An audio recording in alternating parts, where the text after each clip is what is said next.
We set out to make Holy War confronting, and we did that and we achieved it by just being upfront. I think a lot of people choose to take offense nowadays because people enjoy playing the victim on social media. It's kind of a disease in our musical culture. You know, there's nothing that's really that offensive in the record, I don't think. It's just things that people are uncomfortable reading about or hearing about, and they try and turn it into some politically correct war on the internet, which is always fun.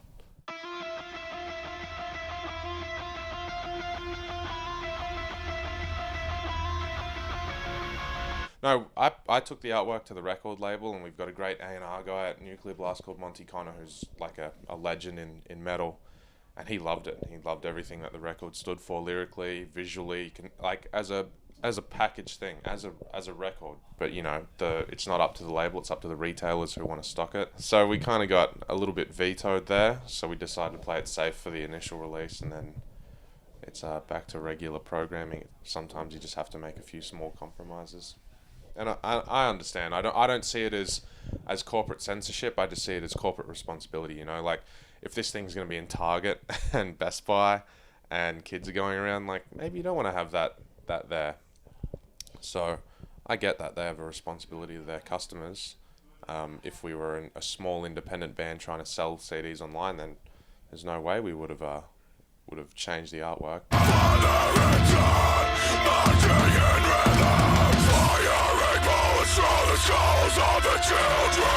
We had a tour starting in Europe, and I flew the band out maybe 6 or 7 days before the tour started. And we had to rehearse first for the tour because we hadn't seen each other in 4 months. We live all around the world. That was the longest we hadn't played a show in 10 years, all of us. So we had to do that, and then we had 2 days to make 2 music videos, Lightbearer and Holy War.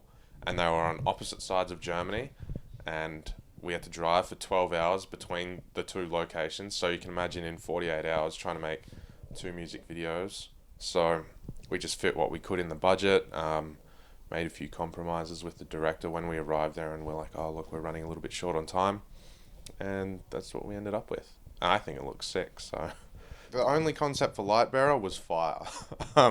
We really wanted to have pyro in a music video and have something really chaotic and fast, and you know, not too much of a storyline. It's just a few B-roll cuts that are in there with some actors and burning Bibles and stuff.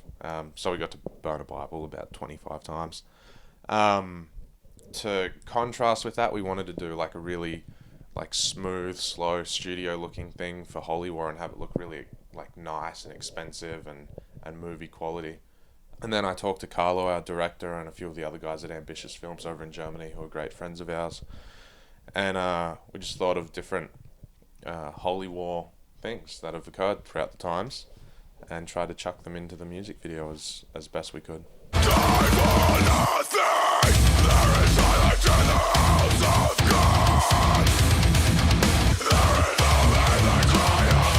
A lot of people, through religion or through even just familial or cultural ties, refuse to question almost anything in their lives. And I think those things are the holy things, the superstitious things.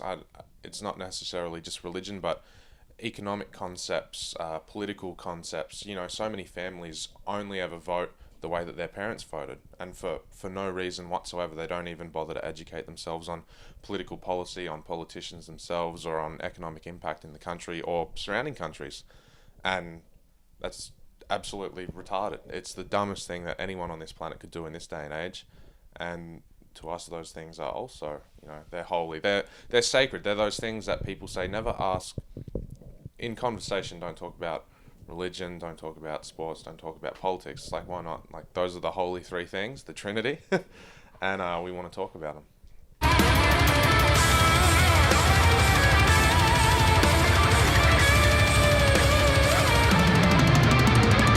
That's the bonus track.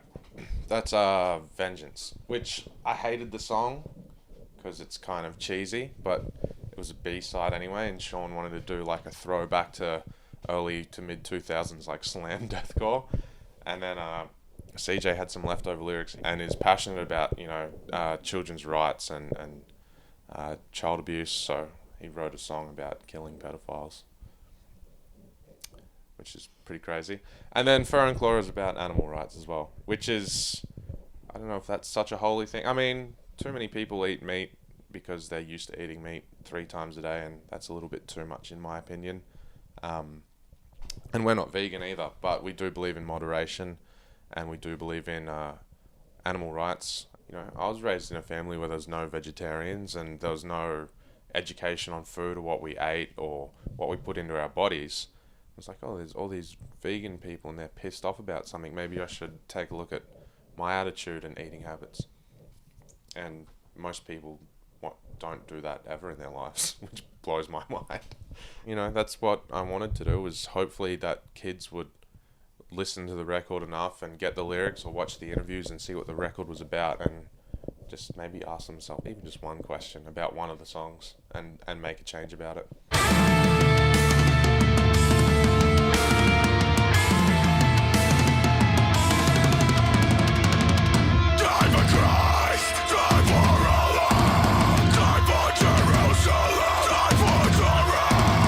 Adversary, oh Jesus, the Adversary is more youthful and technical. I think when you're younger, you're trying to be flashy all the time and look how good I am, and because that's what you have to do. It's like put yourself out there, but we know that we can do that and we have done it, so we don't need to do that anymore. I mean, maybe we'll make another technical death metal album. We've been talking about it actually, and just trying to top it and just go, all right, you want tech death? Here we go.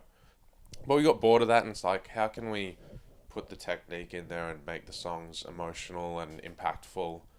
Because I think when it's so full on, you kind of lose that dynamic. And then Hate was just aggressive. It was just balls out aggression. The record came together. It was written entirely from first song to last song within 2 months. And the lyrics were all written at the studio again. So it's like, that's why I think, you know, I like the record still and I'm proud of it, but it does sound a little bit samey. But that's what makes it so unrelentingly heavy as well. Holy War was collected over a much longer period of time, like maybe 3 years, for all the songs and the lyrical ideas. I started mulling over maybe 2 years ago. So naturally we heard more music, had more ideas, and, you know, diversified quite a bit. I mean, when you write a song in one day, it's going to sound like how you felt that day. When you let yourself write a song over 3 months, you'll have different emotions in yourself and different influences. The last 2 songs to get written, Sean and I had these rooms opposite each other where we were just recording riffs non-stop and flying them in, like, do you like this one? It's like, nah, throw it in the bin. Do you like this one? Yep, let's put that one in this song, or let's just keep it on the side. And we got to the day before and we was like, we still don't have like the songs. Like, we need the song. And we sat in the opposite rooms, and in about 2 hours he wrote Holy War by himself and I wrote Absolute Genocide by myself, and we just went, there you go. Yep, straight, just like that. We can turn it on when we have to, I just prefer not to. Yeah.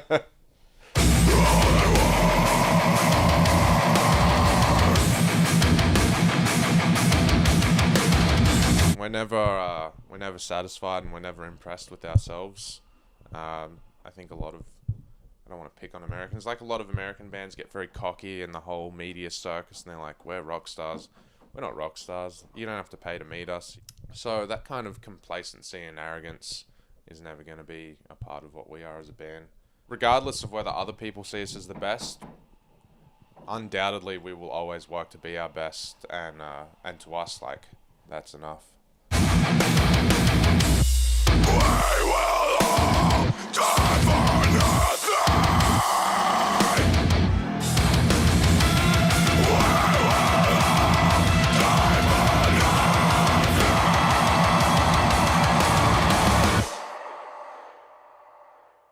Sean is just a phenomenal talent. He's an amazing musician, plays bass. Like, really, he should play bass in our band because he's the best metal bass player I've ever met.